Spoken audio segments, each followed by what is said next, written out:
em 77, vimos isso em 98, vimos isso até mesmo em 92, no pós-eleitoral, no lideranças dos partidos só, sejam lideranças mesmo da sociedade, e que possam inspirar os angolanos a buscarem, a construir a Angola que nós todos queremos e merecemos. Ainda neste encontro houve um episódio, no mínimo estranho. Uma equipa da RTP foi expulsa do Palácio, mesmo estando credenciada.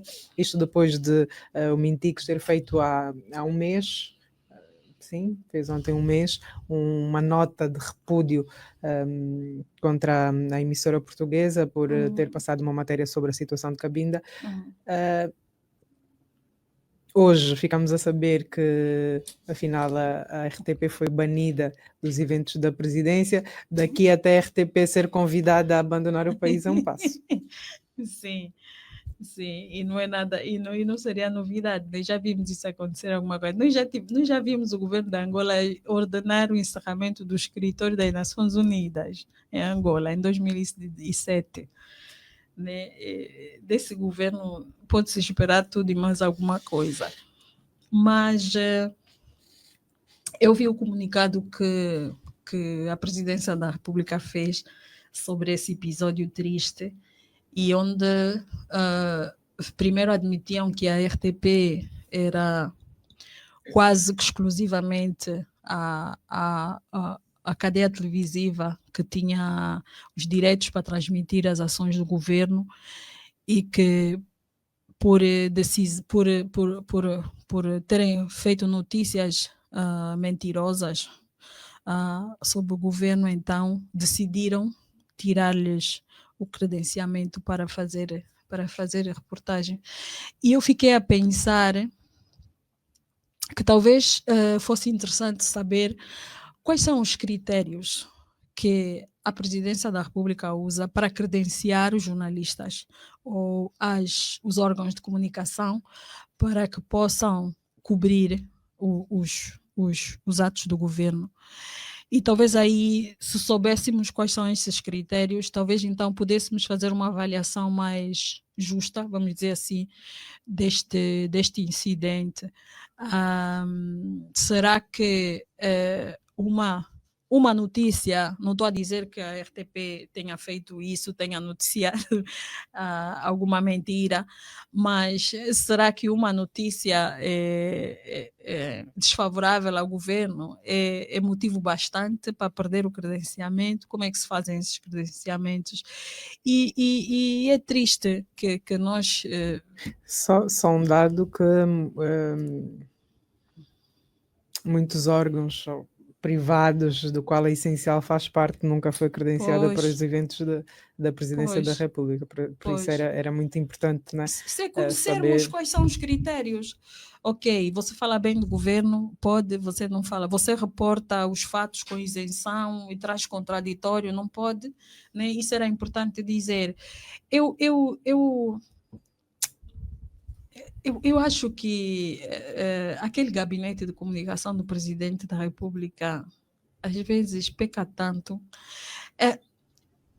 Em relação a esse caso da RTP, eu acho que aí mais valia terem ficado calados do que fazerem aquele comunicado, porque aquele comunicado não justifica a ação do governo como tal, porque diz assim, mas eles enveredaram em caminhos de notícias não agradáveis, sei lá o termo que eles... notícias tendenciosas sobre o governo, e por isso decidimos. Mas é assim mesmo que se faz numa democracia.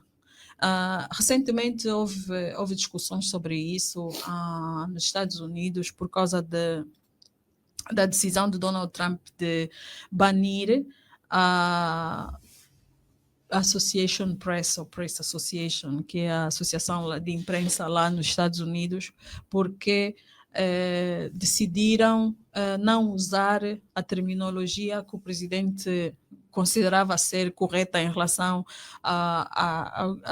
ao Golfo do México. Né? Ele dizia tem que chamar Golfo da América, então eles continuavam a chamar Golfo do México, então eles não podem mais estar na Casa Branca. E também já vimos casos em que os jornalistas americanos foram à justiça, né, para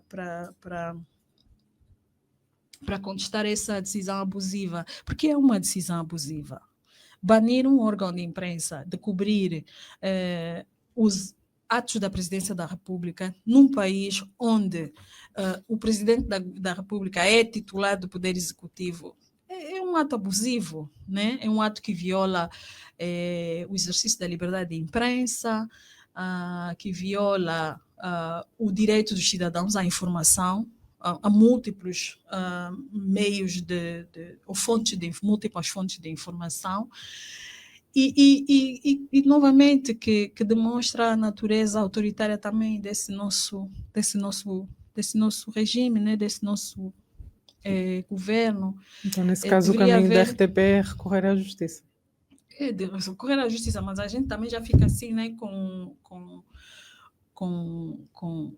alguma descrença em relação ao tipo de decisão que vai ser tomada.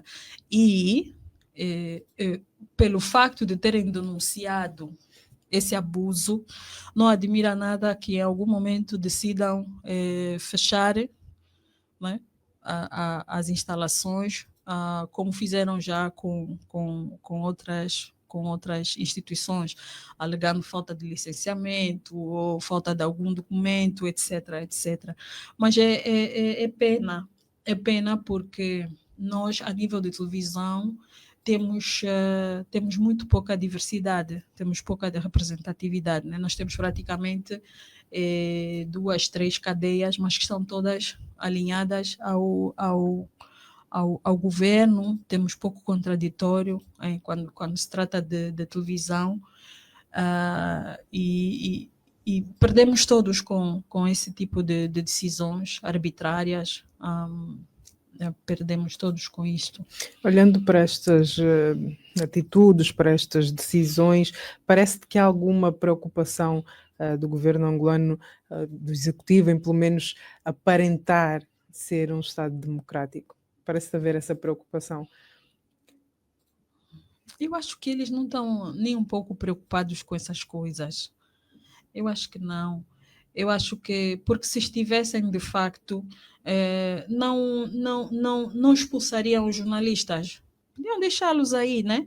O presidente podia, por exemplo, não responder se eles fizessem alguma pergunta. O presidente já deixou de responder tantas vezes, né? Agora, impedi-los de fazer a cobertura, isso é um sinal de que não estão, e principalmente por ser um órgão estrangeiro, né? Porque que maltratam jornalistas nacionais desde sempre, né? Por exemplo, o facto de negarem à Rádio Essencial acesso a isto é um sinal, e eles não se preocupam muito com o que acontece aqui dentro, com o que fazem aqui dentro, mas eles sempre têm uma preocupação excessiva com a imagem que projetam para fora. Aliás, eu acho que é só por isso mesmo que responderam ao comunicado, porque noutra situação se calhar nem responderiam. Mas eu acho mal. Por quê? Porque nós temos, a nível da nossa legislação, mecanismos através dos quais uma pessoa, uma instituição que se sinta lesada por meio de uma matéria jornalística pode, né, socorrer-se destes meios judiciais, né, para repor a legalidade, para ter direito ao contraditório, etc, né? Podiam recorrer disso. Agora, se viram uma notícia tendenciosa, não fizeram nada na altura e a decisão automática é, assim, se você escreve ou produz uma matéria que não me agrada, então eu tiro da licença. Isto é censura. Né? Isto é censura, isto é violação do exercício da liberdade de imprensa. E eu acho que isto devia também motivar a classe jornalística a atos de solidariedade. Né? Não vi ainda, acho que o sindicato fez uma nota, mas eu acho que isso também é uma daquelas ações que devia motivar, né, uma atuação em grupo. A classe jornalística devia indignar-se e tomar posicionamentos sobre isso, porque isso é um atentado grave. Mas neste caso teria de ser praticamente todos os dias, olhando para aquela que é a realidade do exercício, né, do jornalismo cá de dentro. Muitos problemas. 18h39. Estamos quase a chegar ao fim. Vamos olhar para outro tema. O Instituto Regulador dos Serviços de Eletricidade e de Água informou em comunicado que foram aprovadas novas tarifas de eletricidade e de água para o ciclo tarifário do período 2025-2028. A água vai subir em 30% e a eletricidade em 11,5%. Como é que olhas para estes ajustes? Com muita indignação, principalmente pelo facto de nós estarmos neste momento a passar pelo surto da cólera, né? E a gente sabe que acesso à água é essencial para prevenir doenças, etc, etc. E num momento como este, mostra um nível de insensibilidade e que choca-me. Como diz uma amiga, choca-me na totalidade. Poderão haver razões técnicas, talvez algumas financeiras, para justificar esse acréscimo da tarifa, mas eu pergunto-me se é razoável aumentar a tarifa quando não se aumentou o acesso. Né? Nós temos. Talvez não se queira aumentar a tarifa para aumentar o acesso. Então estamos a dizer que o problema só não há maior acesso porque não temos dinheiro? Pode ser. Eu acho que não. A quantidade de dinheiro que já se gastou neste país com o projeto Água para Todos, que era um projeto cujo objetivo era expandir o acesso à água para todos os angolanos, e foi um projeto milionário. Né? E nós continuamos com as mesmas taxas em termos de acesso, né? Que já do censo de 2014 já se falavam no nível de 50, 56, 55% de pessoas com acesso à água. E estamos a falar acesso, que tinham acesso à água, né? E depois dessa porcentagem ainda tem para falar da qualidade da água que se tem acesso. Então eu acho um pouco difícil entender a lógica por trás disso. Se não aumentou o acesso, por que aumenta o preço, o custo para o cidadão? Ponto 1. Ponto 2, no momento de crise, como é o surto da cólera, faz sentido dificultar ainda mais o acesso à água? Eu acho que mostra também, porque às vezes é possível entender as dificuldades que nós Mas temos. Também olhando bem para a nossa realidade, calculo que as pessoas que apanham cólera não têm propriamente acesso à água. Portanto, não vão... Tá bem, podem não ter acesso à água, podem ter acesso a uma água de qualidade duvidosa, mas se eleva a tarifa, o custo para aceder à pouca água que tem vai aumentar. Porque as pessoas que são as maiores vítimas da cólera, os grupos mais afetados, são grupos que não têm água canalizada, né? Que precisam de comprar água. E é comprar água de qualidade duvidosa, que não têm acesso ao saneamento básico. E então, o saneamento básico depende muito da água, né?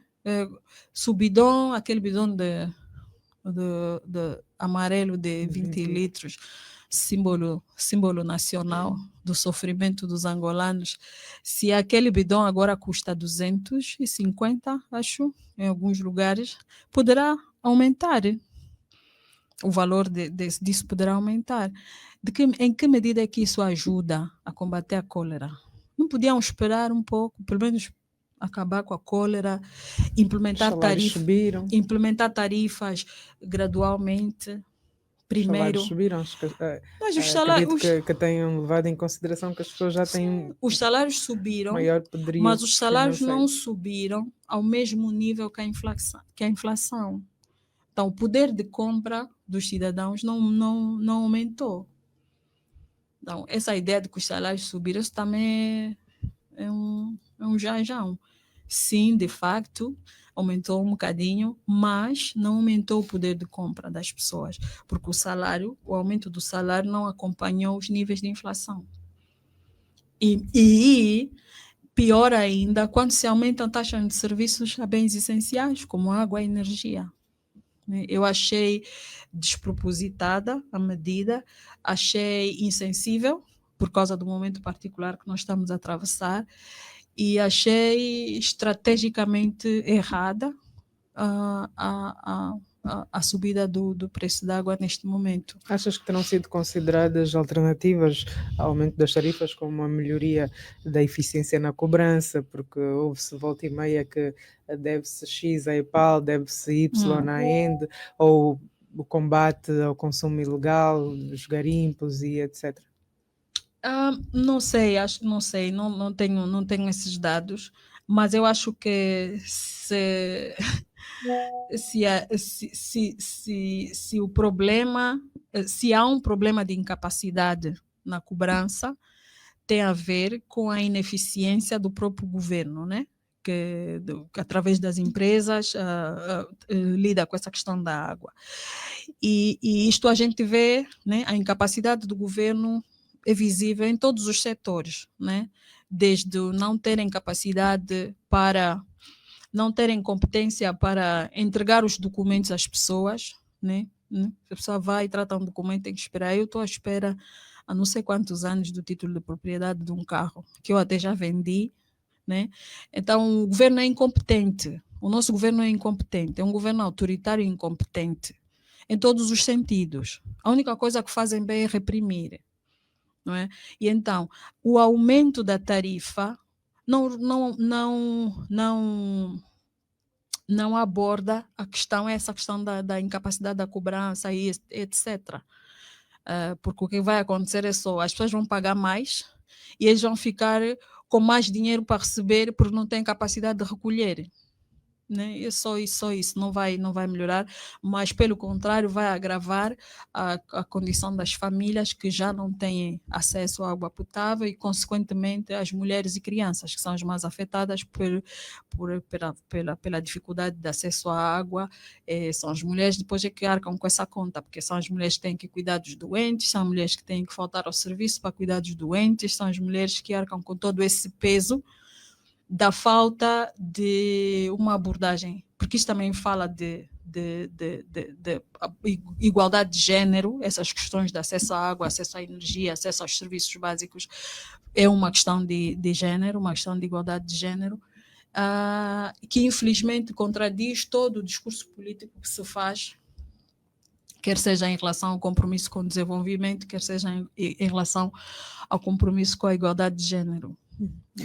18h47, vamos para o último tema, muito rapidamente. O Executivo vai lançar o projeto Emprego e Oportunidades para Jovens, com o objetivo de criar 500 mil postos de trabalho para jovens entre os 16 e os 35 anos. A iniciativa, aprovada pela Comissão para a Política Social, será financiada pelo Banco Mundial, com um investimento superior a 200 milhões de dólares e visa impulsionar a inserção da juventude no mercado de trabalho. Depois da promessa eleitoralista de João Lourenço, mais uma iniciativa de criação de 500 mil empregos, agora com o Banco Mundial à cabeça, pode-se ter outros resultados? Era isso que eu ia perguntar, se esse programa é diferente do programa das eleições de 2017 e do programa das eleições de 2022, e se é diferente também do PAP, aquele programa de aceleração da promoção do emprego, né? Porque as promessas eleitoralistas sempre são essas, o número é sempre dos 500 mil, e o PAP era um programa que foi aprovado em 2018, salvo erro, que visava também tudo isso que está aí, né? Enquadrar a empregabilidade, etc, etc. Né? E eu não me lembro de haver alguma avaliação desse programa, né, que já está a ser implementado há muitos anos, para nós sabermos quantos empregos foram criados no âmbito desse programa, e se esses empregos foram empregos de estação, né, ou se foram empregos fixos mesmo, que continuam, etc. E quais são as novidades deste novo programa, que pretendam, por exemplo, comatar as lacunas dos programas anteriores, né? Para que a gente Este possa... programa está estruturado em 3 componentes: a promoção do empreendedorismo, distribuição de kits de empregabilidade de É a estágios, mesma coisa do criação de PAP. oportunidades alinhadas às exigências do mercado. Que mercado? Enfim. É o programa do PAP. O PAP também era a distribuição de kit de jardinagem, kit de não sei o que lá, até incluía kit de sapato de engraxador, né, essas coisas. Não sei. Não sei se o facto de ser um programa financiado pelo Banco Mundial faça alguma diferença, até porque depois esses programas que são financiados com investimento estrangeiro, depois tem que ter um retorno, etc. Por esse ponto de vista, é capaz de dar mais certo, não? Não sei. Angola não tem dado grandes exemplos também, né? Talvez se pensarem que a nível orgânico, que órgão dentro do governo vai se responsabilizar por este projeto, por este programa, talvez faça alguma diferença. Nós vimos, por exemplo, o programa do Cuenda, que, independentemente das críticas que podemos fazer a ele, o facto de ter sido colocado numa determinada instituição, se calhar teve contornos, teve mais coisas positivas do que negativas, e acho que talvez ajude a saber onde é que esse programa vai estar alojado dentro da estrutura do governo. Acho que, em princípio, está mas à cabeça também, do Ministério da Administração Pública, Trabalho e Segurança Social. Mas também acho que, se calhar, para que se crie, uma das coisas que pode fazer isto funcionar é que se crie um modelo tal que permita depois saber aonde é que os empregos estão a ser criados, onde em termos geográficos, mas depois também quantas pessoas e também a natureza desses empregos, né? Porque essa ideia, eu sou um pouco que tenho uma visão crítica em relação a essa agenda de promoção do empreendedorismo nos moldes em que ele é aplicado em muitos países do sul global, porque é uma coisa que não cria de facto os empregos dignos, mas ao mesmo tempo tira dos governos a responsabilidade de garantir empregos de facto que permitam que as pessoas possam ter vidas dignas. Por exemplo, uma pessoa entregar um kit de jardinagem a um jovem e depois considerar isso emprego sem nenhuma garantia de segurança social, sem, enfim, eu acho que isso não é algo que funciona. Não dignifica, não é sustentável. Essa ideia de que todo mundo tem que ser empreendedor, esta é uma ideia falaciosa, porque nem todas as pessoas têm capacidade para empreender e manterem as suas próprias empresas. Essa ideia não é uma ideia nem sequer acho alinhada aos princípios de um Estado social, de um Estado que é suportado por um governo de esquerda, etc. Né? Então, porque se pegou nessa palavra empreendedorismo e se coloca o empreendedorismo como a solução para todos os nossos problemas. Os empregos que este país precisa são empregos associados à indústria, né? A indústria transformadora, por exemplo, nós temos um solo fértil com a agricultura. Se nós abrirmos fábricas, indústrias de transformação alimentar, vamos empregar muitas pessoas. E várias outras coisas podem ser feitas. Kit de jardinagem, ainda mais em Luanda, onde tem poucos espaços verdes, tem poucas pessoas com espaço para coisa. Kit de jardinagem é quê? Né? Para você dizer que não criei emprego, distribui X kits de jardinagem. Isso é uma brincadeira, isso não pode ser política de governo. Política de governo tem que pensar macro, né? Não pode ser isso de kit de jardinagem, pode ser coisa de, como é que chama? Caridade, que uma igreja pode fazer, não é o governo que vai pensar mesmo que o programa dele é kit de costura, kit de pastelaria, isso é vergonhoso. E é com essas ideias que querem ajudar o Gabão a se desenvolver.